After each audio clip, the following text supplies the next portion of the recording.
Olá, seja bem-vinda, seja bem-vindo à aula 1.8,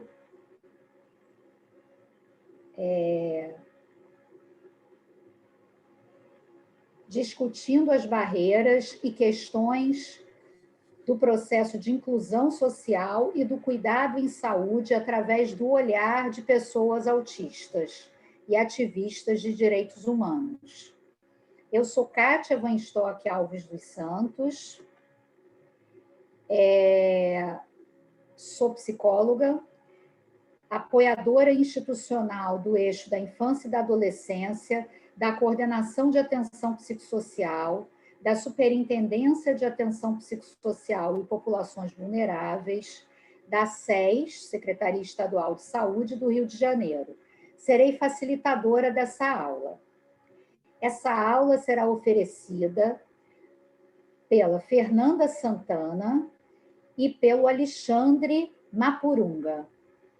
A Fernanda é mulher, autista, ativista de direitos humanos e secretária-geral da ONG Abraça. Alexandre é autista e diretor técnico da Abraça. Essa aula pretende abordar as seguintes questões norteadoras. Qual a experiência de vocês como pessoas autistas no acesso à saúde, educação e emprego? Quais as barreiras encontradas para o acesso aos direitos das pessoas autistas? Como você percebeu que precisava de cuidados especiais? Que tipo de cuidados eram esses? Onde você encontrou apoio? Quais foram os maiores desafios e alegrias desse percurso? Qual o papel dos pares, da família e da sociedade nesse percurso? Assim, gostaria de passar a palavra para os professores Alexandre e Fernanda, que eu desde já agradeço muito, e teremos 50 minutos para a fala deles, tá? Muito obrigada. Começa por mim, não é isso? Bem, eu queria começar me audiodescrevendo para fins de acessibilidade. Eu sou um homem de pele clara, tenho cabelos e barba castanho, estou num ambiente aqui doméstico, na minha sala, tem um sofá amarelo e alguns objetos de decoração na minha parede branca atrás de mim, com um monitor e um abajur atrás. Eu estou vestindo uma camisa azul escuro e estou com um fone de ouvido branco. Então, assim, para começar, como foi apresentado, eu sou Alexandre Mapurunga, milito no movimento de direitos humanos e das pessoas com deficiência há mais de 20 anos, sou uma pessoa autista, e é um prazer estar aqui com vocês para dialogar sobre inclusão, direitos humanos e acesso à saúde e a outros direitos, né? Eu queria começar falando sobre um conceito que é importante, que é o conceito de capacitismo, né? E como o capacitismo se estrutura e estrutura nossa sociedade, né? Nossa sociedade, ela é construída a partir de uma lógica capacitista. E tal qual outras formas de opressão, o capacitismo ele confere valor e dignidade ao indivíduo conforme sua adequação a um ser humano normativo e normalizado. A gente pode lembrar do homem vitruviano de Da Vinci, aquele ser humano lá que é branco, hétero, cis, macho e simétrico e sem nenhuma deficiência aparente. Então, a gente pode pensar que o capacitismo estrutura a sociedade e ele vai hierarquizando os corpos e mentes tornando mais ou menos abjeta as pessoas a partir da percepção social de capacidade, né? Quanto mais isso no imaginário social, no imaginário das pessoas, de cada um de nós, quanto mais se identifica possibilidades de capacidade, mais valor, mais dignidade se confere ao indivíduo. E quanto menos, em contrapartida, menos valor, menos dignidade é conferido a esse indivíduo. E nessa escala de exclusão, as pessoas com deficiência, incluindo aí nós, pessoas autistas, ficamos no topo da pirâmide, né? Nessa escala de abjeção, de exclusão, porque somos percebidos como incapazes, somos percebidos, então, como incapazes e, portanto, como abjetos, como pessoas que não têm valor dentro da sociedade. E é nesse sentido que eu vou... É isso que eu vou tentar explicar para vocês, as consequências e a forma como isso acaba impactando a nossa vida, a nossa saúde e o nosso lugar dentro da sociedade, né? O capacitismo, ele, como eu falei, ele estrutura toda a sociedade. Então, as escolas, os postos de saúde, os hospitais, os ambientes de trabalho, o transporte público, o ambiente político, né, as políticas públicas, de uma maneira geral, elas não foram construídas para acomodar a diferença. E, nesse sentido, elas nem as enxerga, nem tampouco lhes conferem a legitimidade. A diferença não é legitimada pelos espaços públicos, nem pelas políticas públicas, nem pelo meio comum. Nesse sentido, nós, pessoas autistas e com outras deficiências, a gente enfrenta barreiras diárias. E o acúmulo dessas barreiras, ao longo da vida, nos tira a oportunidade de desenvolvimento, de crescer, de se entender melhor como pessoa, nos violenta, nos segrega, nos empobrece, nos aprisiona e nos mata. Em última instância, nos mata.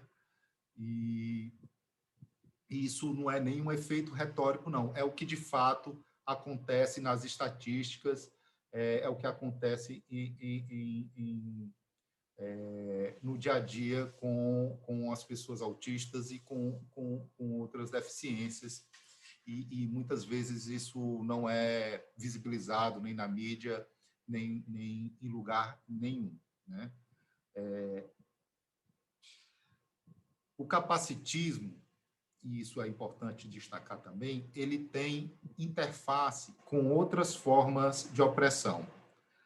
A gente pode lembrar, ou a gente pode notar, que o racismo e o machismo já qualificaram as pessoas pretas e as mulheres como menos capazes intelectualmente para justificar a perda de direitos, a perda de autonomia e a perda de dignidade. Isso acontece ainda nos dias de hoje. Também é recorrente a tentativa de controlar os comportamentos supostamente inadequados e a busca pela conformação dos corpos que violenta a comunidade LGBTQI+.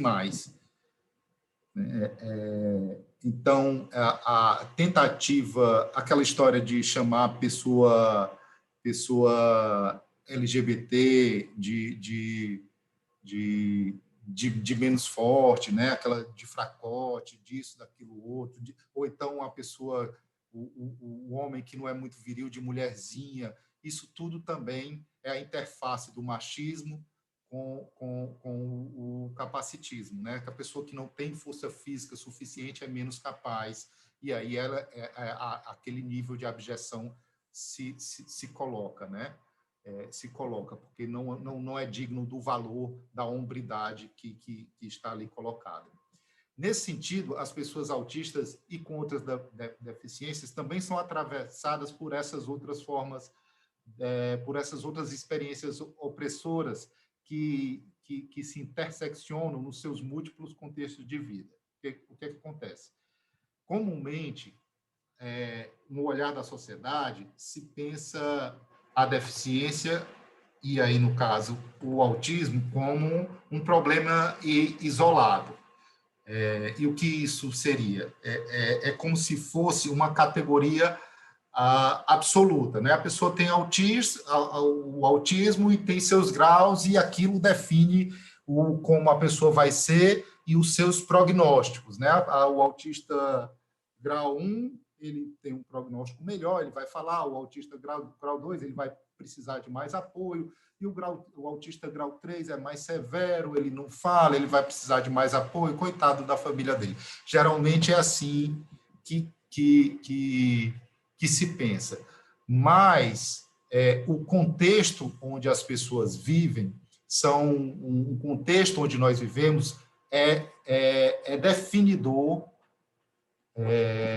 das nossas vidas, né? Veja só, se nós temos apoio, se a gente tem uma legislação pró-inclusão que nos defenda da discriminação, se vivemos em comunidades inclusivas, que implica que teremos acesso aos mesmos bens e serviços públicos que as demais pessoas, de maneira inclusiva e com os apoios necessários, e com os serviços que precisamos especificamente por conta da nossa deficiência, isso quer dizer que a gente vai poder usufruir dos nossos direitos em igualdade de condições com as demais pessoas.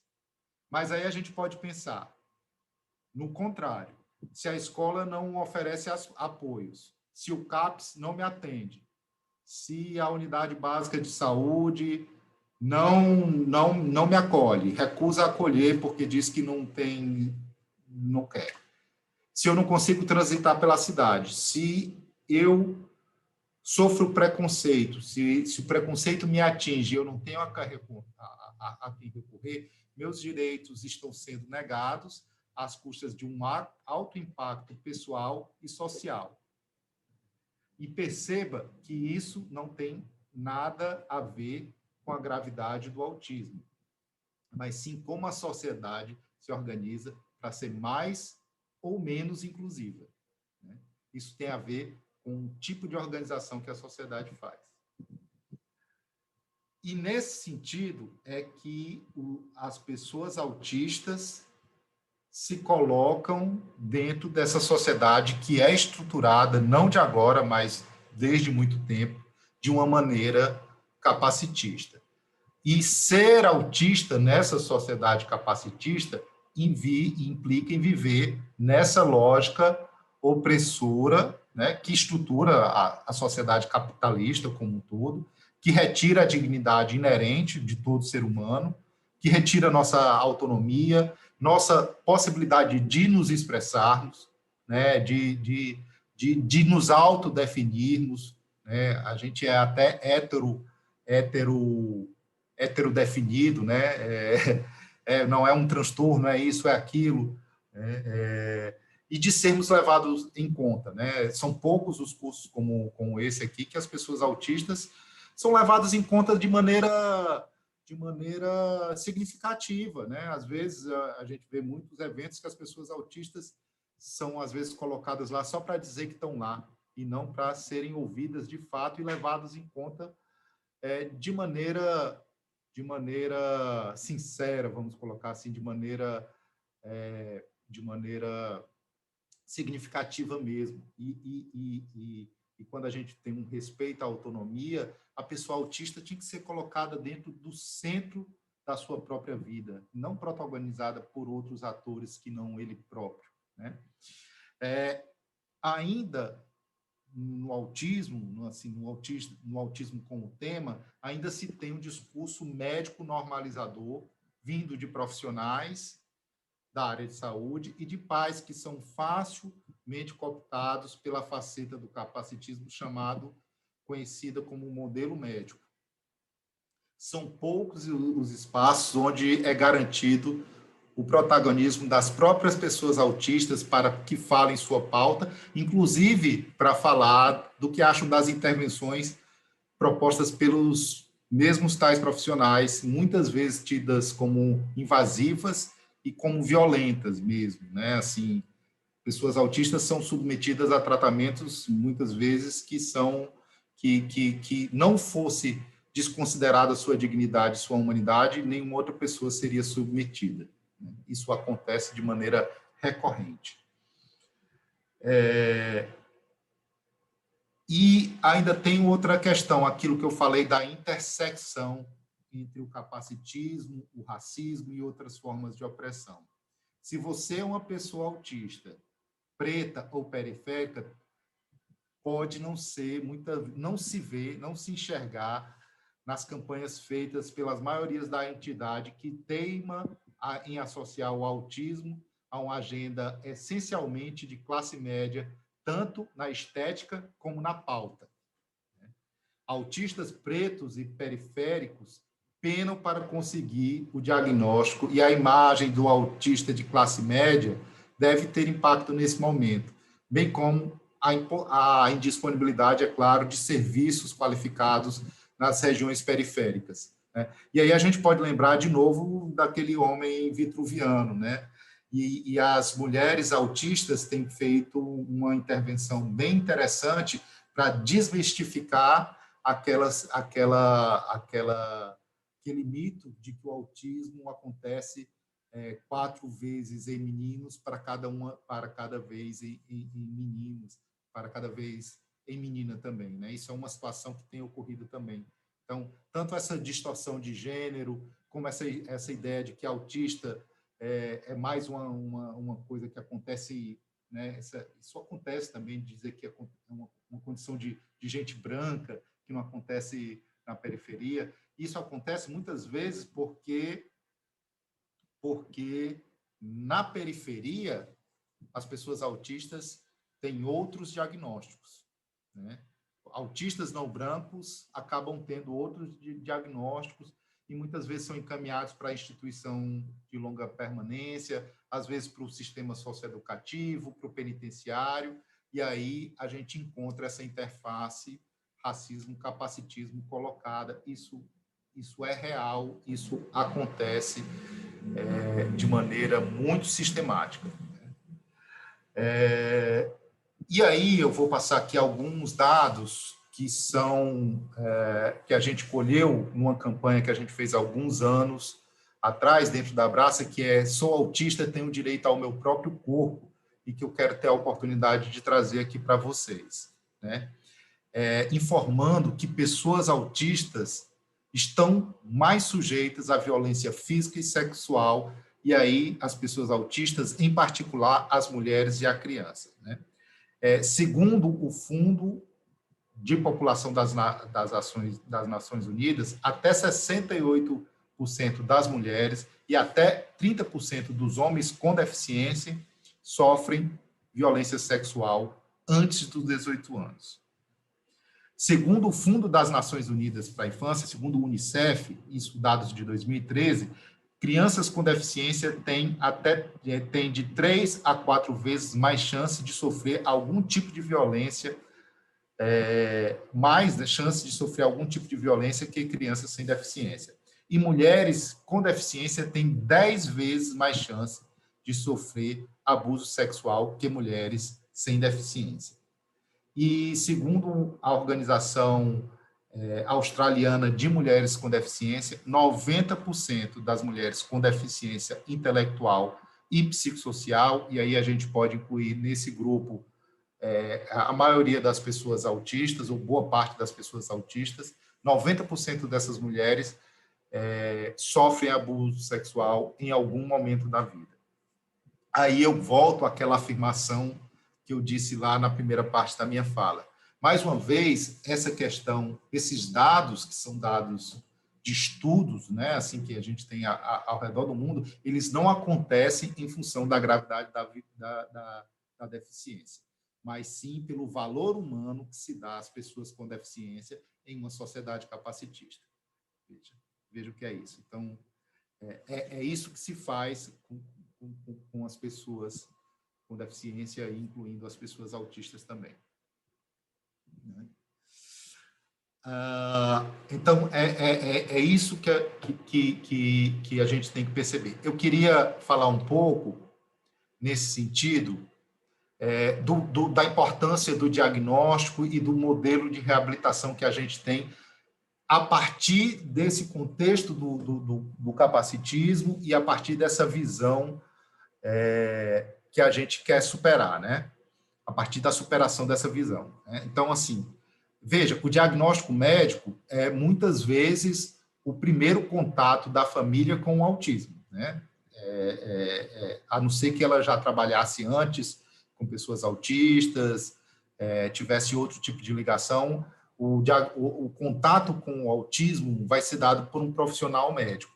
Essa é a porta de entrada e, a maioria das vezes, esse contato vem impregnado com isso tudo que a gente falou, né? Vem impregnado de capacitismo. E isso marca, assim, de uma maneira muito significativa o olhar da família e a trajetória de desenvolvimento daquela pessoa autista. Quer dizer, você imagina o tipo de informação que aquele profissional de saúde vai dar para aquela família, né? Aquela primeira fala que a pessoa vai dar.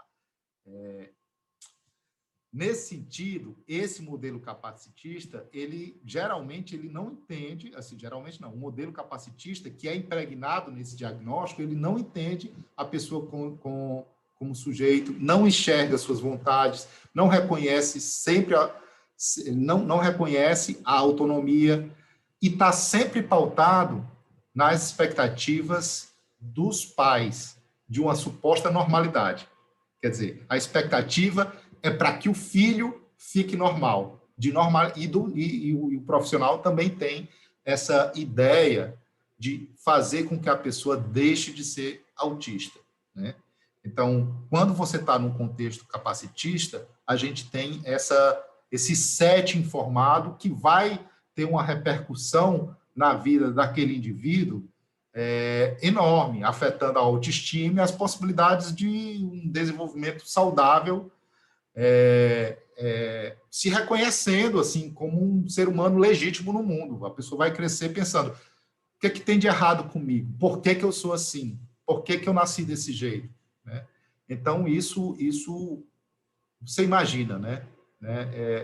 Não há o que se fazer, não há nada o que eu possa fazer para ser outra pessoa. Né? Aquilo constitui minha formação, constitui meu caráter, constitui o jeito de eu ver e de eu perceber o mundo, e não tenho o que fazer com isso. Mesmo assim, eu sou doente, eu sou torto, eu sou errado.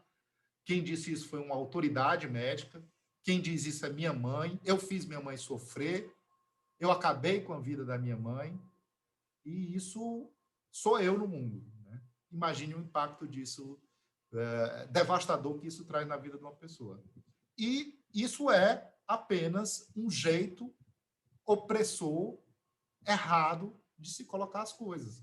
Porque o que faz da vida, o que faz aquilo ser assim, é a falta de apoio, é a falta de informação correta, é a falta de dignidade implicada nesses processos todos, né? Então, assim, são informações equivocadas que constroem todo esse sistema. Então, nesse sentido, eu queria apenas afirmar que a gente tem já uma necessidade urgente, né, e vem sendo implementado, de superar esse modelo capacitista de enxergar as pessoas autistas e com outras deficiências. E essa necessidade de superar, ela tem uma base jurídica sólida através da Convenção sobre os Direitos da Pessoa com Deficiência, que foi ratificada no Brasil com status de emenda constitucional. A convenção, ela, no seu texto, ela fala que as pessoas com deficiência, incluindo as pessoas autistas, não precisam passar pelo processo de cura, mas sim ser aceitas dentro da nossa sociedade como parte da diversidade humana. E aí, no que se refere à saúde, assim, muito rapidamente, eu queria só falar algumas questões, que no que se refere à saúde, as pessoas autistas, ela têm direito ao mesmo serviços que as demais pessoas, prestados na mesma qualidade e na mesma disponibilidade. Mas é fácil notar que as pessoas autistas têm um acesso mais restrito à saúde que as demais pessoas. Até no que se refere a dados, a gente tem problema nesse sentido, mas foi feito um estudo no Reino Unido que mostrou que pessoas autistas tinham uma expectativa de vida menor em função das barreiras enfrentadas à atenção básica. Isso relativo às doenças preveníveis, como diabetes, e outras questões, por exemplo, câncer tratáveis. Então, as pessoas autistas têm acesso, se fala tanto de tratar o autismo, mas não deixam as pessoas autistas se tratar de questões da saúde de uma maneira geral, né? Isso é uma questão bastante relevante de se notar, né? O acesso à prevenção à saúde. Ao mesmo tempo, as pessoas autistas precisam de serviços específicos em função da sua deficiência. Isso no Brasil foi instalado, né? A gente tem as diretrizes, tem a linha de cuidado, tem as diretrizes assim, no campo do cuidado da pessoa com deficiência e no campo da rede de atenção psicossocial. Então, a gente tem os CIRS, tem os CAPs, tem outros equipamentos que constituem esses dois polos de atenção e que tem que trabalhar de maneira, vamos dizer assim, intersetorial, dialogando com outros campos de proteção. Nesse sentido, a gente precisa entender a reabilitação prestada nesses serviços conforme a convenção traz, né, no seu artigo 26, que é uma reabilitação que tem o objetivo de ampliar a capacidade em vez de buscar algum padrão de normalidade. A gente não busca, a gente não vai oferecer um serviço para reverter ou fazer aquele indivíduo sair do espectro ou fazer com que ele seja indistinguível do normal, de uma pessoa normal, mas sim respeitando ele como ele é, respeitando a subjetividade dele, respeitando o jeito de ser, respeitando ele como um sujeito autista, possibilitar oportunidades de desenvolvimento dele, né? Possibilitar que ele possa se expressar melhor, que ele possa estar no mundo melhor, se estar no mundo, suportar, transitar e por aí vai. Então, assim, eu acho que como primeira parte da minha fala seria isso, né? Eu posso ficar depois para eventuais questionamentos que a Kátia possa fazer e eu posso complementar alguma situação que tenha ficado, esclarecer alguma questão que tenha ficado em dúvida. Muito obrigado e até logo.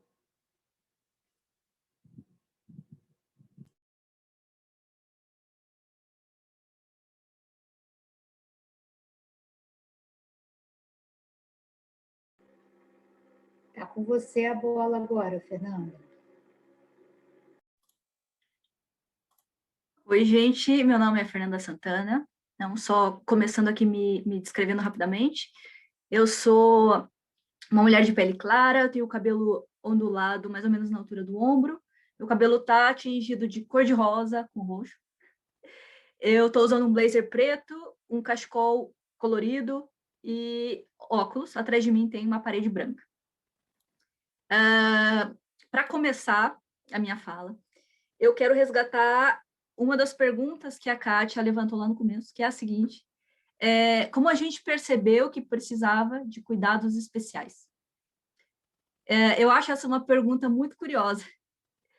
E eu quero perguntar para as pessoas que estão nos ouvindo, nos assistindo, quando foi que vocês perceberam que vocês precisavam de cuidados especiais?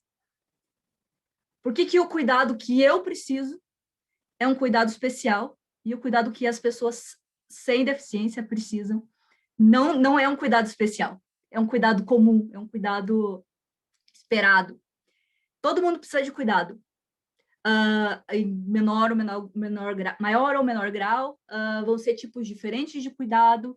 Em fases da vida, a gente vai precisar de cuidados também diferentes, ou mais ou menos cuidado, enfim.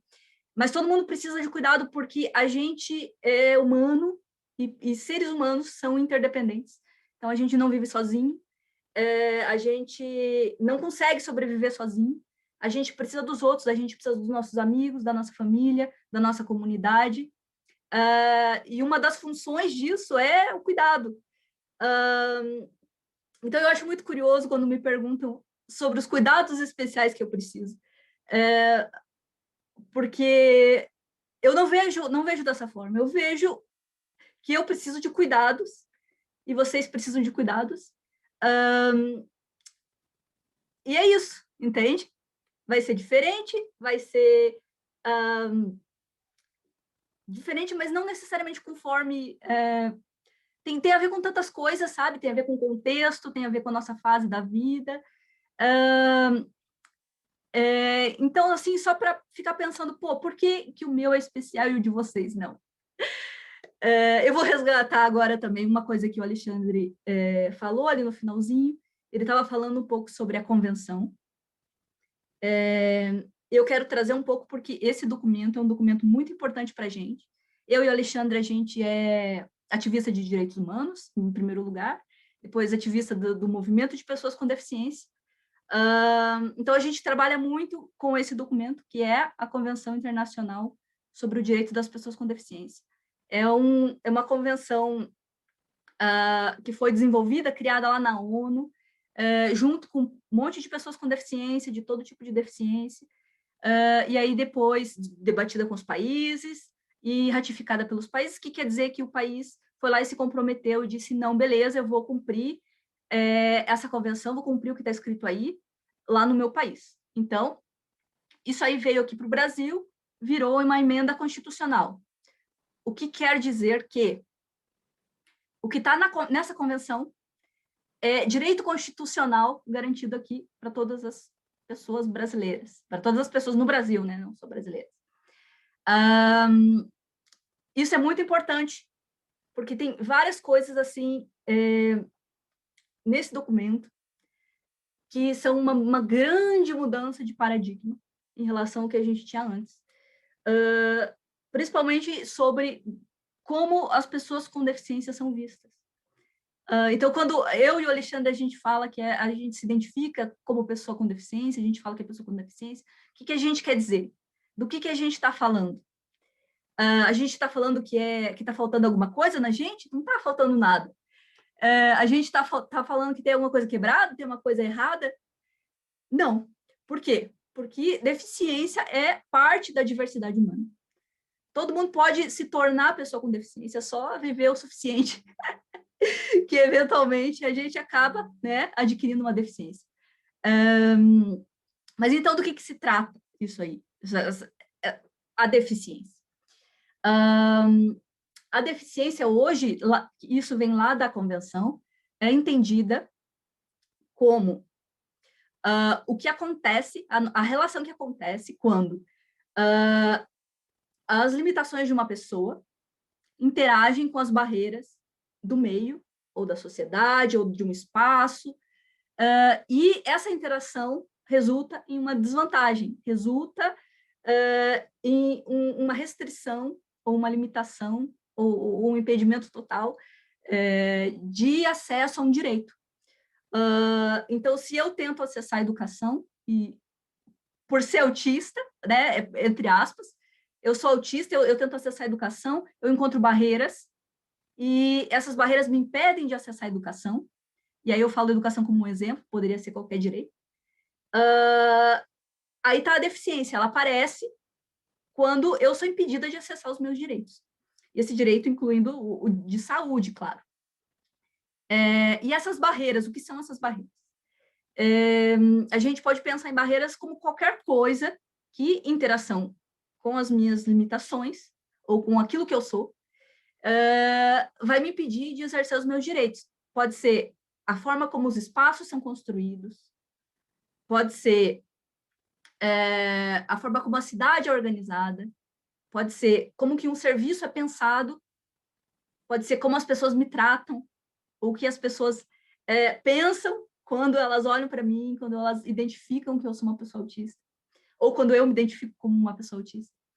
E essas barreiras de diferentes tipos, uma barreira importante da gente citar aqui, quando a gente fala de autismo, é a barreira comunicacional, porque muita gente autista não usa a fala como sua principal forma de comunicação, ou prefere usar outras formas de comunicação que não sejam a fala, porque a fala às vezes é complicada, né, para algumas pessoas. É complicada ou a pessoa não desenvolve a fala, enfim, tem muitas possibilidades. E aí, tu tenta se comunicar com as outras pessoas sem ser através da fala, e você encontra um monte de barreiras. E aí cai no capacitismo, claro, né? Como o Alexandre tinha falado, o Alexandre explicou muito bem o que é o capacitismo, como que essa estrutura social funciona. E aí, a partir daí, a gente tem um monte de problemas, um monte de dificuldades.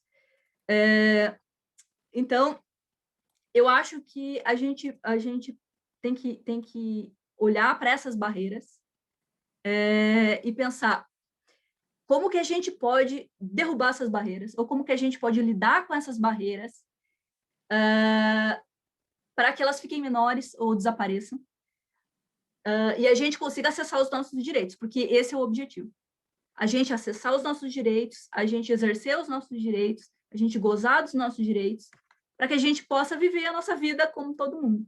Independente de como a gente seja, independente de quem a gente seja, a gente só quer viver a nossa vida. E a gente quer ter, né, viver com dignidade, ser feliz, tudo que todo mundo quer, a gente quer a mesma coisa. E aí isso pode envolver o quê? Isso pode envolver adaptações, por exemplo, na hora de acessar um serviço. A gente pode precisar de apoio para se locomover de um lugar para o outro, ou para apoio para se comunicar, inclusive. A gente pode precisar de recursos de acessibilidade. E tudo isso tem a ver com as barreiras. Então, o que essa convenção, esse documento internacional fez, foi mudar o paradigma. Ele disse assim, olha, será que o problema são as pessoas? Ou será que o problema é a estrutura social?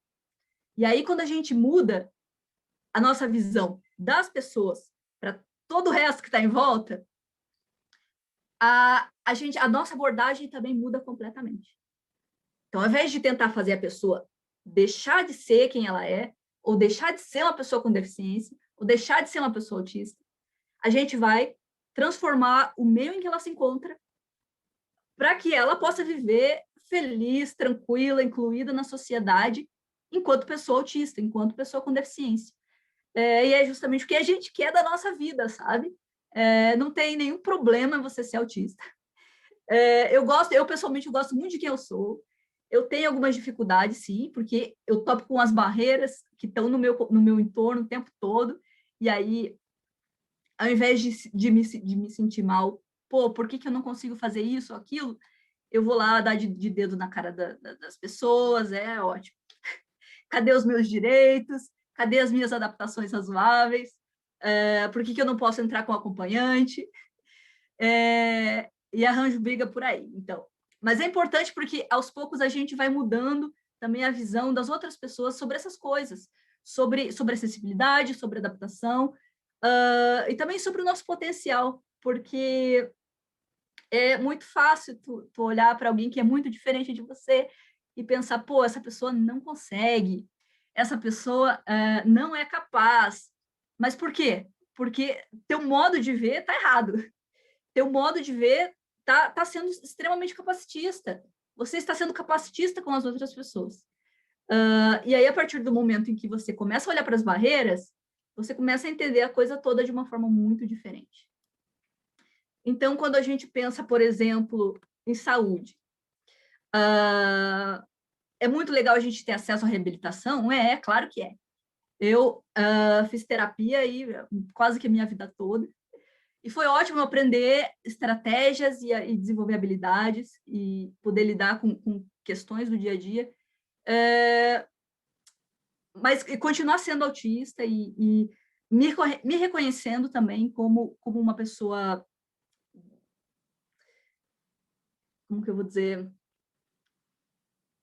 me reconhecendo como diferente e vendo a coisa boa de ser diferente e me respeitando mais, que eu acho que essa parte toda envolve isso também.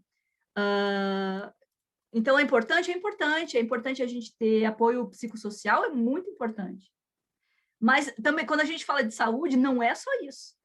Não é essa saúde que a pessoa autista precisa. A pessoa autista precisa de toda a saúde de forma geral. Então, quando eu penso em saúde, a saúde que eu preciso poder acessar a saúde básica, ter certeza de que está tudo funcionando em ordem, eu preciso ter segurança para acessar saúde sexual e reprodutiva, eu preciso ser lembrada em campanhas de prevenção de IST.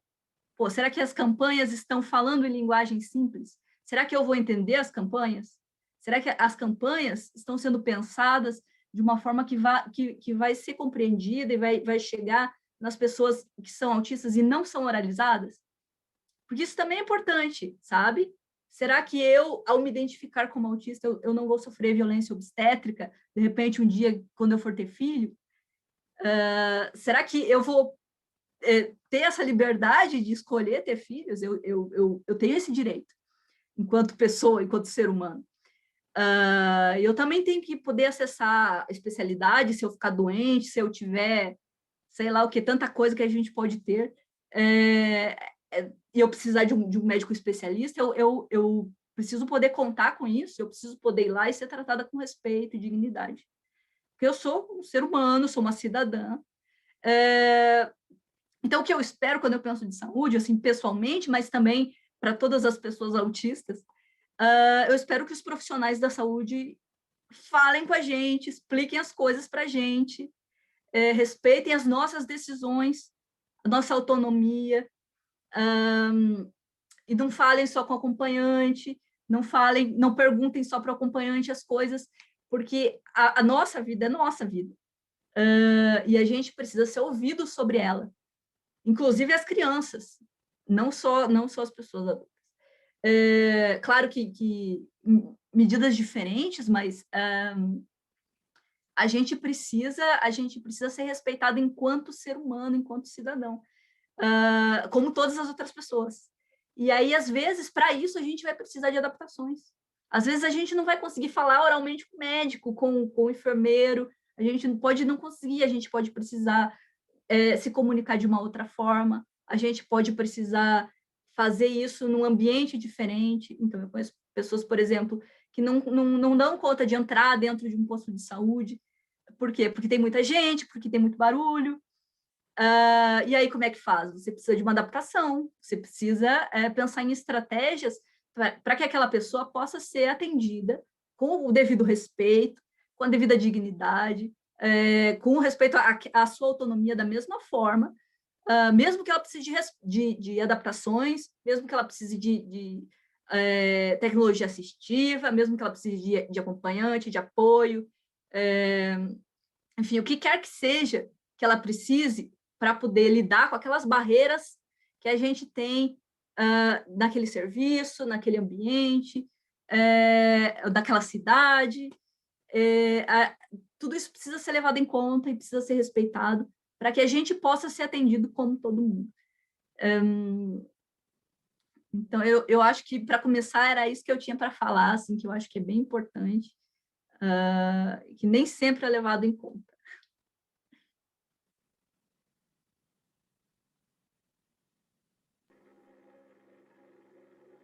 Importantíssimo, muito importante mesmo. Assim, quero agradecer. Assim, eu acho que vocês estão trazendo, vocês dois trouxeram para a gente essa mudança aí de paradigma, né? São coisas muito novas, muito importantes, né? E eu acho que essa aula aqui é fundamental, né? Assim, eu acho que vocês abordaram, né? Fizeram aí um caminho muito importante, trazendo essa mudança aí de paradigma. Eu fiquei muito muito contente, assim, né? Levei essa... aprendi, né, que essa questão dos cuidados especiais, né? Eu acho que a gente precisa mesmo, né, ouvir mais, né? E eu acho que é disso que você falou mesmo, Fernanda, ouvir mais as pessoas, né? Do jeito que elas são, com as questões que elas têm, do lugar que elas estão.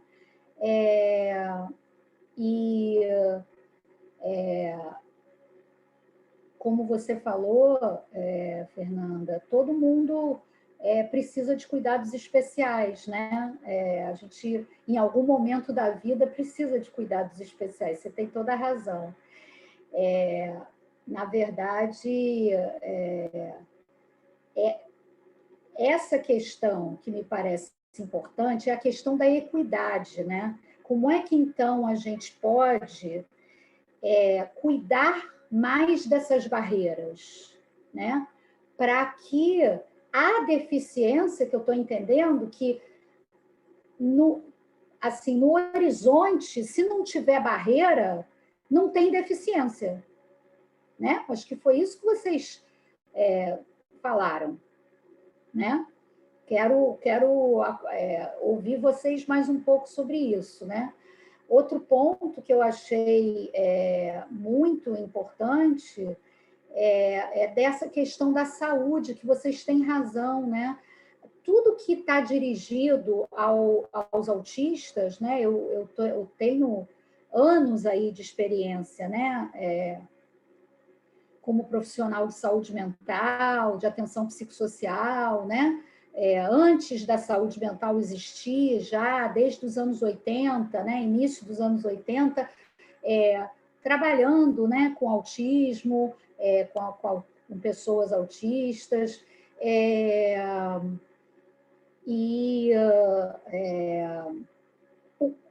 se pensa prioritariamente nesse cuidado que psíquico, né? De saúde mental. E essa questão da saúde que vocês trouxeram realmente é um ponto muito importante, né? Da gente poder ter uma visão da integralidade, né? E as pessoas poderem ter esse acesso, né? Com essas adaptações. Às vezes tem pessoas autistas que também, o fato das pessoas estarem de jaleco também, não só o posto cheio, mas os próprios médicos e enfermeiros estarem vestidos de jaleco, isso já fez parte da minha experiência, da gente precisar acompanhar de um modo a que aquele procedimento ali, né, pudesse ser feito, né, pudesse ser executado, enfim, então... E essa questão também, né, que vocês trouxeram, que é muito impressionante, né, de como esse número é muito significativo das pessoas que não acabam sofrendo violências, né? O fato delas terem uma condição aí faz com que, né, 68% das mulheres, né, que têm algum tipo de deficiência sofrem violência, né? Um número altíssimo dos homens, 4 vezes mais de crianças com algum tipo de deficiência têm chances 4 vezes maiores de sofrer deficiência, de sofrer violência também. Enfim, então, são coisas assim muito importantes. Eu acho que essa visão tem que mudar. Eu queria assim perguntar, né? Vocês falaram do diagnóstico, o Alexandre falou do diagnóstico, né? Queria perguntar para vocês, o diagnóstico ele é totalmente ligado ao modelo biomédico. A gente procura, na atenção psicossocial, fazer um processo que inclua, inclusive, essa questão dos determinantes sociais, né? Pensar no diagnóstico, incluindo a história, os determinantes sociais da saúde, o território, o que cada um né, assim, consegue de potencialidade nas relações ali no seu entorno e o que não consegue, quais as dificuldades, né? Mas para a questão dos benefícios, por exemplo, o benefício de prestação continuada e tudo mais, a gente ainda tem uma organização onde tem que ser médico, tem que ser um médico psiquiatra que dê esse diagnóstico, né? Aí eu queria, esse me parece um ponto também importante, né? Como é que vocês comentariam isso? Bem, veja, são duas coisas que eu acho que a gente tem que perceber. Eu acho que uma coisa é esse diálogo com os profissionais de saúde, aí a gente tem especificamente os profissionais médicos que dão o diagnóstico, que de alguma forma é o certificado de que a pessoa, que batem um martelo para dizer que a pessoa é autista ou não, que no meu caso ele aconteceu, eu já sabia que era autista já há uns 15 anos e eu fui laudado, recebi o laudo há uns 3 anos atrás, né? Porque eu precisei para ter os apoios, quando eu fui recorrer aos apoios. Então, quando você vai recorrer a esses apoios, você precisa. Nesse meu caso, veja só, como eu já fazia parte da comunidade, eu estava eu já me sentia protegido, porque a comunidade transitava nesse sentido. Isso tem acontecido cada vez mais. Gente que se identifica com a comunidade, começa a fazer parte, já entende as estratégias de autocuidado, aquela pergunta que você fez do apoio dos pares, né? Então, ele já faz parte dessa comunidade, já se identifica como uma pessoa autista e começa a fazer parte de fóruns da internet, tudo. E aí, de repente, ele precisa recorrer a algum apoio, algum benefício, ficou sem emprego, ou então entende por que não tinha emprego a vida toda, a vida começa a ter um sentido para ele, né? Tudo aquilo começa a ter um sentido para ele. A gente conhece muito, mesmo as pessoas que têm o diagnóstico de autismo, que mesmo assim falham em se compreender, e quando participam desses grupos que fazem apoio mútuo, começam a entender o que causam as crises, quer dizer, a vida do outro, o discurso do outro, a fala do outro, começa a formar significado na vida dele, e isso começa, quer dizer, eu tinha crise em sala de aula e era crise de autismo. Aí eu digo, pera lá, não existe crise de autismo. Existe alguma coisa ali que tá te fazendo você ter uma situação que está te sobrecarregando. Geralmente é assim que acontece, né? Não é crise de autismo, toma risperidona, vai passar as crises. Não.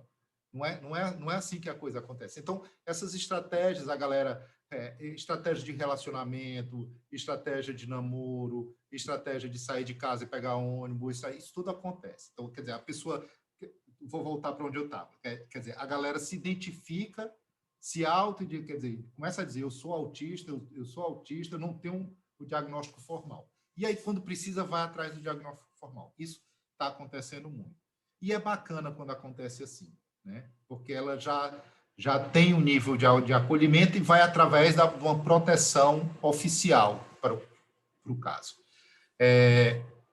Outra coisa é quando as famílias, que acontece também, e é bom que aconteça dessa maneira também, mas aí também surge um problema, quer dizer, a pessoa está na escola,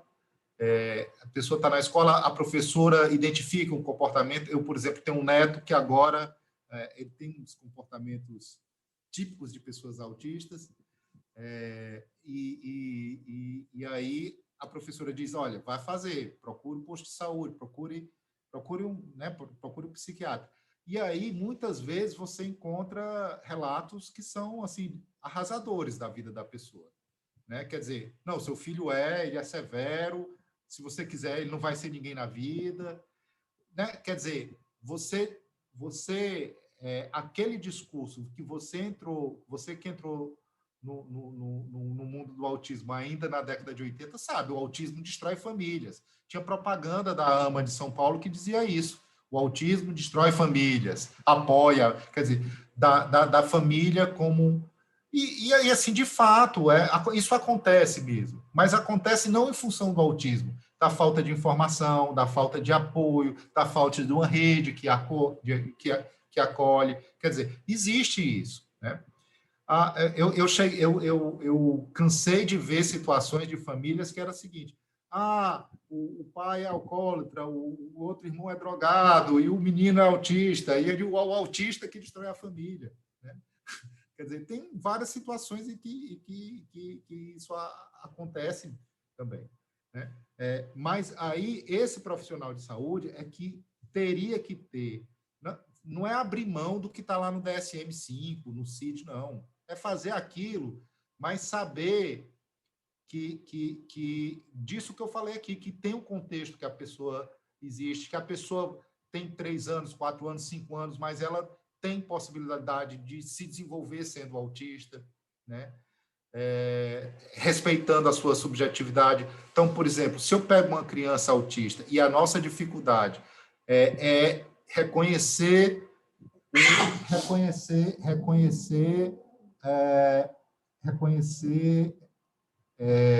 a comunicação social, os contextos sociais.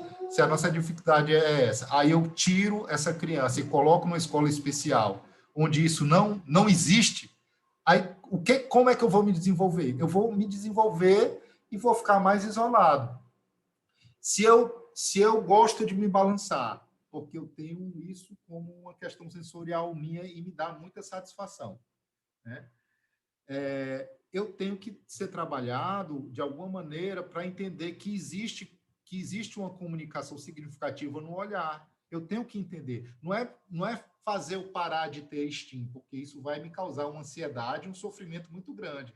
STEAM, eu vou explicar aqui, é o que a gente chama, de uma maneira mais respeitosa, mas que os médicos e os profissionais de saúde chamam de estereotipia. A gente chama de STEAM porque é uma maneira da gente se autorregular. Então, assim, não adianta extinguir os STEAMs. O que tem que fazer é orientar aquela criança que está ali. Porque o que acontece? Aquela criança está se balançando, não é porque ela não reconhece a mãe, é porque se balançar é bom demais. Né? Se balançar é porque ela sente alguma coisa se balançando que você não é capaz de sentir. E aquilo é parte da natureza dela. Aí você vai tirar daquela pessoa aquilo ali? Não, você tem que dizer assim, você tem que aprender, e isso vai dar trabalho, que no rosto da pessoa, que ali também vai ter informações importantes para o desenvolvimento dela.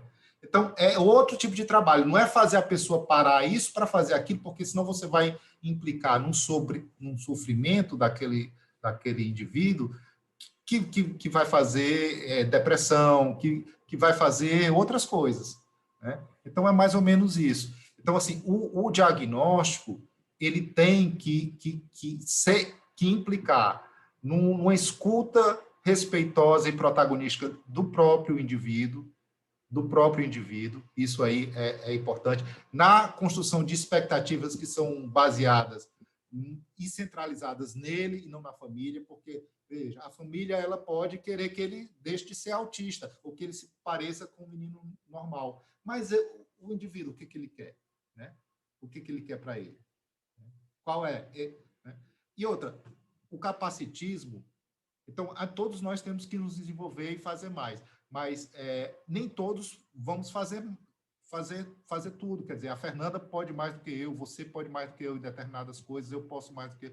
Tem gente que não consegue, né? Tem gente que não consegue muito mesmo, mas tem que ser respeitado em sua dignidade, né? Quer dizer, se eu quisesse ser astronauta, eu não poderia, porque eu tenho uma capacidade limitada nesse ponto. Se eu quisesse aprender alguma coisa hoje, não poderia. Então, isso é uma coisa que nós temos que saber. Tem coisas que eu não consigo fazer e tudo bem. Então, tudo bem se seu filho não falar, assim, tudo bem, ele vai ter algumas limitações que tem que ser respeitado nesse sentido. Ele não é por isso que ele não se comunica. Não é por isso que ele não se comunica. A autonomia dele não é ele passar a falar, é ele ser respeitado, mesmo que com apoio. Dá para entender nesse sentido? Eu acho que era mais ou menos por aí. Não sei se a Fernanda quer complementar. Não, eu acho que você já falou tudo, Alexandre. Perfeito. Concordo. Perfeito mesmo, muito legal isso, muito bom, muito bom. E eu aprendi mais isso, né? Estinha, eu não sabia. E é legal a forma como você diz, né? Porque eu penso isso, eu já pensava, sem saber esse nome, que isso não eram estereotipias, que eram formas da pessoa regular, se regular, e regular, às vezes, algo, né? Que chega, que que ela vive, né? Assim, essa experiência aí subjetiva. Agora, vocês falaram uma coisa que eu queria só não, a gente já está terminando, mas esses pares, isso é uma informação muito importante, né? Inclusive, assim, porque esse curso, ele está dirigido para a rede toda, né? A gente tem já mais de 700 pré-inscrições do Brasil todo, mas aqui para o Estado a gente está fazendo uma divulgação, a gente quer poder fazer com que a rede, né, possa estar falando sobre o autismo, possa estar pensando essas coisas, possa estar modificando as suas práticas, a rede de atenção psicossocial. E vocês tocaram nesse ponto, né? Uma pergunta que eu queria fazer é essa: como é que a gente sabe dessas redes de apoio? Primeira coisa, existem de adolescentes? Porque a gente tem aí, né, os CAPCIs, as crianças e os adolescentes, e isso poderia ser, eu até onde eu não conheço CAPCI que se utiliza de rede de apoio, de grupo de adolescente, para poder estar junto, se sentir aí, né, protegido, digamos assim, né? E também poder trocar com outros, né, que tem. Então, assim, falem aí para a gente, assim, como que a gente acessa essas redes de apoio? Entre usuários, não, porque eu sei que existem muitas ONGs, né, de familiares, mas eu estava querendo assim espaços para adolescentes. Existem? Eu acho que o Alexandre podia contar a história lá do... Como é o nome do grupo que vocês têm aí? Neurodiversos? Não, aqui tem um neurodiverso que é ligado à Casa da Esperança, né? Que foi criado aqui. Vejam, existem muitos grupos que são feitos na internet de autistas para autistas por autistas. Nesses grupos, alguns grupos eles são permeáveis, assim, entram familiares, entram profissionais, outros são fechados para autistas. Nós, dentro da Abraça, temos um grupo que é de membros, assim, que é só para membros da Abraça, e nossa organização é uma organização política nesse sentido. Então, entra quem é membro e aceita nossos princípios. E a gente tem um grupo que é geral, que é aberto para familiares, profissionais, para quem quiser, na verdade, entrar no bate-papo. Mas na internet, Facebook, tem muitos grupos assim. Eu acho que é fundamental, assim, essa criação de grupos de apoio, é muito, muito importante. O que acontece, para que ela funcione bem, tinha que ser grupo que tenha uma visão, por exemplo, ligada com a neurodiversidade, com o modelo social da deficiência, que seja protagonizada pelas próprias pessoas autistas, assim, que seja coordenada nesse sentido. Se for isso vai no sentido de fortalecer esses vínculos. Eu conheci alguns grupos grupos que vão no sentido terapêutico, né? Assim, é terapêutico também no sentido mais amplo, mas naquele sentido que grupo que é coordenado por terapeuta para fazer terapia em grupo, ele não funciona bem nesse sentido, né? É mais um grupo onde as pessoas vão dialogar, e de repente rola um contato social também nesse sentido. E isso acontece muito pela internet e, eventualmente, presencialmente também pode rolar. Mas, assim, o que eu indicaria para vocês é que procurem na internet, tem Aspizone, né? Tem, como é o nome dos outros grupos? A Fernanda que controla um monte. Então, a gente tem muita coisa na internet, o que é muito interessante, porque aí são autistas falando entre si, sem interferência externa. E a gente tem algumas iniciativas presenciais. Normalmente são coisas que aparecem assim muito localizadas. Por exemplo, ali em São Paulo tem um grupo muito legal chamado Neurosarau, que é uma galera que se reúne uma vez por, quer dizer, se reunia antes da pandemia, né? Agora está suspenso temporariamente. Eu não sei, talvez eles estejam preparando alguma coisa online, mas antes da pandemia funcionava assim: todo mês tinha um encontro num espaço fechado, e aí ia lá para uma galera, e aí eles tocavam música, liam poesia, ficavam conversando. Eu tive a oportunidade de ir em alguns desses saraus, muito bacana, muito legal, muito inclusivo. E aí, como o Alexandre falou, não tem nada a ver com terapia, é uma outra coisa. É um contato para você saber como é que as outras pessoas autistas vivem a vida delas, para pegar umas dicas de, como é que eu faço para convencer meu chefe a me dar a adaptação do trabalho, como é que eu arranjo uma namorada, sabe?